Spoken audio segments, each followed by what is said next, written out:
So then we have reached the end of Chesterfield's 2024-25 season, their first back in the EFL since the 2017-18 campaign, and having rounded things off with a look at that playoff semi-final defeat against Walsall, we're now going to kind of have a zoom out, take a look back at the season as a whole and how everything has played out for the Spireites. And that is why at the moment you are seeing two of me on the screen, because I thought the logical place to start with this and having a kind of full kind of review of Chesterfield's season would be to have a look back where things were, where my thoughts were kind of right back before a ball was kicked in August. So I've got on the screen now the kind of TikTok I uploaded. If you want to follow me on there, kind of semi-active on there alongside the stuff on here, and also on Twitter and Blue Sky. The links to all those relevant social medias will be down in the description below. And here we do have the TikTok that I made kind of right before the opening game of the season, that home game against Swindon Town, giving my final thoughts about how the Spireites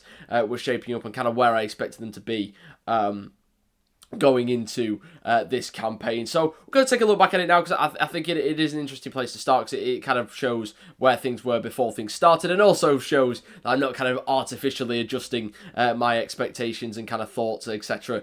In hindsight. So just going to give this a play now. It's just over a minute, and I have sped it up a little bit because, let's face it, you lot have to listen to my voice enough as it is, but it should be reasonably easy to follow with the captions on screen anyway, even though I've sped it up a little bit. So yeah, let's just dive straight in to having a look at what my predictions were for Chesterfield going into the 24-25 season.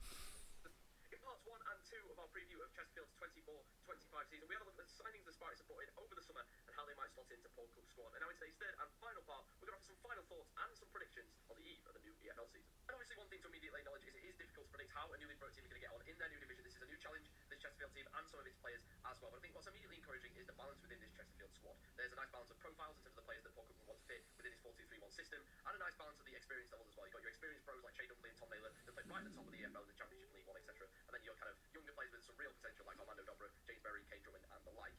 My only worry, or not worry, what might limit Chesterfield's ambitions for this season is the depth of that squad. I think you look at the kind of match day 15-16 you would want to use, and that is really strong. Could challenge possibly top 7, maybe even top 3 with a bit of luck. It's keeping those players fit week in, week out. Some of them are already looking to be out already due to injury in pre-season. So maybe it might take another year of just trimming off the edges and bringing in a bit more depth and transitioning from the National League to the EFL. But if they can just challenge for the playoffs and record a top 4 finish, then that has to be seen as a very productive first season back in the EFL.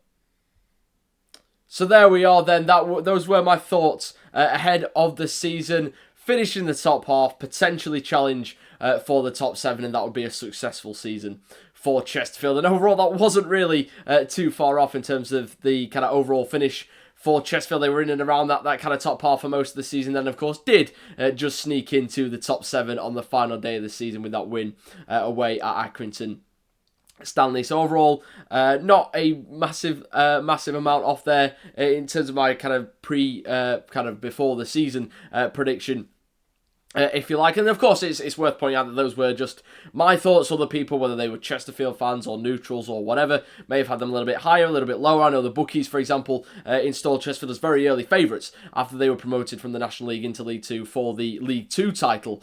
And I do think that was maybe a little bit inflated, maybe a little bit artificial, given the success that teams have had coming out of the National League in recent years. Of course, it's that incredible record that no team has gone straight down when being promoted into the Football League out the National League or Conference or whatever it was that particular time, in like the 40 or so years, I think it is, that there's been direct promotion and relegation between those divisions. Nobody has gone straight down. And then, of course, in more recent times, you had the likes of Wrexham and Stockport County coming up and having great success in League 2, and then going on to have success in League 1 as well. So I think all that maybe added up to maybe inflate Chesterfield's kind of outside expectations a little bit.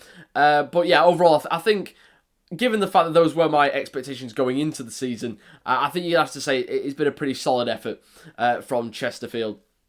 And that'll be my overall conclusion, I think. A solid first season back in the EFL, and definitely a good base on which to build. But before we wrap everything up, because that would be a very short video, do just kind of want to dip into a few other bits there that I mentioned and how things ultimately played out. I think the one thing to say is the bit about halfway through, when my observation was that I thought Chesterfield had like a solid core of players that could potentially, if they all stayed fit, or at least stayed fit for the majority of the season, have gone on and challenged maybe a little bit further. Obviously did make the top 7, I even referenced top 3 there. And overall, the gap between Chesterfield, where Chesterfield ultimately finished, to the automatic promotion places was just 8 points. And even now, I do still genuinely believe that, having watched Chesterfield throughout this season, there was a chance, or at least some kind of world where they could have gone on and kicked on towards that top 3, because I think they did establish a good core of players. Of course, this was filmed right back at the start of August, so there was still a little bit of the summer transfer window to go, and in that time, Chesterfield did make some good acquisitions as well. They bought in the likes of Dylan Markande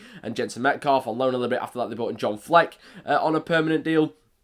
So some very, very good players. I think they did have that core of kind of 15, 16, or a match day 18, or however exactly you want to say, where if they kept those players fit for a decent chunk of the season, they absolutely could have potentially pushed on. I think one area of the season you look at would be the Christmas period, where Chesterfield were absolutely down to the bare bones. I think it was kind of 13, 14 senior players they had out injured. Their bench away at Fleetwood Town on Boxing Day included Connor Cook, who's, of course, for those who aren't aware, the son of manager Paul Cook, who hasn't played a great deal of first-team football outside of some EFL trophy games this season, one of which, in fact, he actually scored in against Lincoln City. And also on the bench that day was Gunnar Elliott, 16 years old, from Chesterfield's academy, the second youngest player to ever play a Football League game for Chesterfield Football Club. They were absolutely down to the bare bones over that stretch. About a week or so later, on New Year's Day, they played Milton Keynes Dons. Paul Cook named a bench who he openly admitted in hindsight 4 or 5 of those players were never going to come on. They were injured. They just wanted to put them on there to give maybe the supporters a bit of a lift and give MK Dons maybe something alternative to consider. They were absolutely down to the bare bones for that Christmas stretch. They lost those games against Fleetwood and MK Dons, and then lost to Bradford City in the middle of that as well. I think that with not a fully fit squad, because again, I think it's unrealistic to expect no injuries, but if Chesterfield had a normal amount of injuries, let's say, I think you could absolutely have been looking with a stronger selection of players to pick from, 4 or 5 extra points just from those 3 games alone, and that's taken half of that chunk out that they needed to make that jump into the top 3 in one swoop. So I think there was a world where if Chesterfield had been a little bit more fortunate with player availability, that they could have pushed on. But it's something that we touched on there, even at that early stage of pre-season. The injuries had started to accumulate, and then they just snowballed, particularly through that first half of the season and up towards Christmas. A real problem for Chesterfield this season. And that did mean that squad depth really got tested. And even when in January they tried to recruit a little bit more, those players were really coming in to plug gaps that already existed rather than being able to kind of add to an already strong squad. They were really kind of stop gaps. That maybe threw off that balance that we spoke about in terms of the age profiles. They were having to take gambles on these older players like Janoy Donasian, like Cal McFadzean, just because they needed somebody to come in and fill the holes that had opened up in their squad through that first half of the season. And yeah, the injuries are a big thing. It's something we've spoken about a lot on the previous videos, and I think if you're recapping the season as a whole, it's pretty hard to avoid it, because it is potentially the deciding factor and definitely a limiting factor for what Chesterfield could do in this campaign. Definitely stop them from making that jump up potentially towards the top 3. Now, whether they were truly ready to challenge for that, I don't know, but you look at the points gap and there was absolutely a world where they might have done, but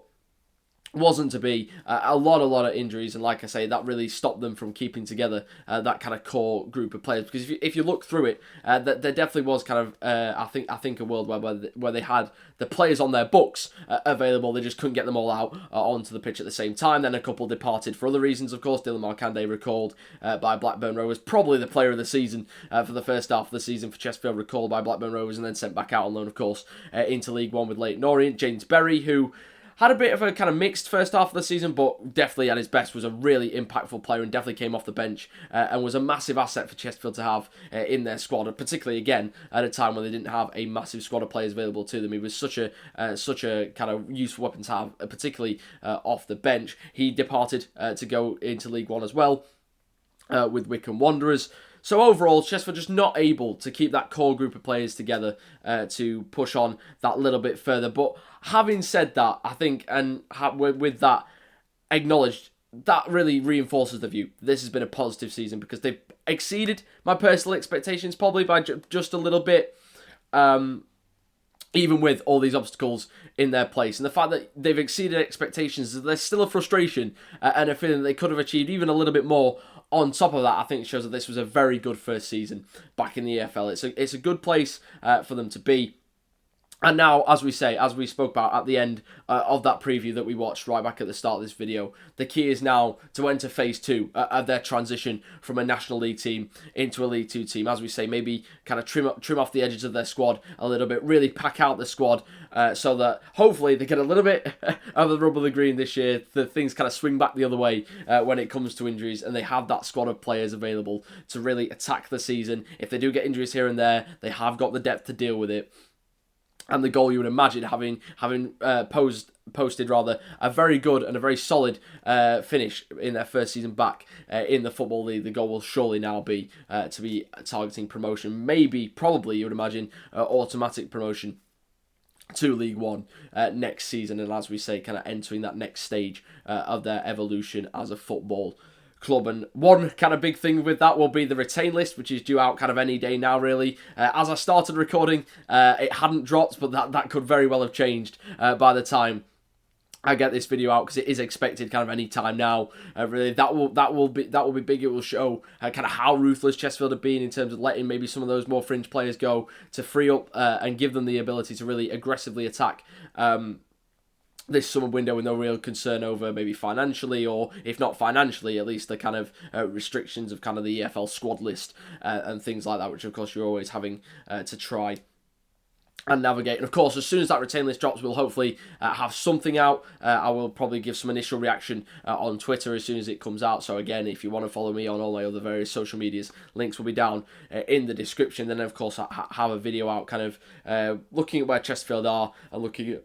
where they then might be looking to attack, over this kind of summer period. But I think that is it for this video. And just to kind of finally conclude, again, hammer it home, solid first season in the EFL for Chesterfield. Maybe could have achieved a bit more with a little bit of luck, but with a little bit more better fortune on the injury front. But overall, I think given how many injuries they suffered, this has to be seen as a pretty solid effort from Chesterfield this season. And now, as we say, all eyes turn to next season and what could be a pretty big rebuild over the summer, as Chesterfield look to kick on and be up in that promotion mix again next year. But that is it. Those are my thoughts. Let me know what you thought, whether you're a Chesterfield fan, whether you're neutral, what you expected from them, whether they've lived up to those expectations, etc. etc. And as we say, plenty more to come over the summer. The season might be winding down, but the fun really is only just beginning in terms of retain lists, in terms of transfers, and looking ahead to next season, which I'm sure will be rolling round before we all know it. And I'm very much looking forward to kind of covering this very exciting stage of the season, because Chesterfield are, I think, at an exciting point as a football club where they've got that freedom to really kind of freshen up their squad and go again and build from what is already a solid base of a 7th place finish this season. So let's see what they do, but for now we are rounding off this video and wrapping up. So if you have enjoyed it, thank you very, very much for watching, and any support by way of likes, shares, subscriptions, all that good stuff will be massively appreciated. As I say, plenty more to come, so check back in over the next few days and weeks. But for now, we're done, so thank you very, very much for watching, and I'll hopefully see you very, very soon. Thank you very, very much for watching once more. Goodbye.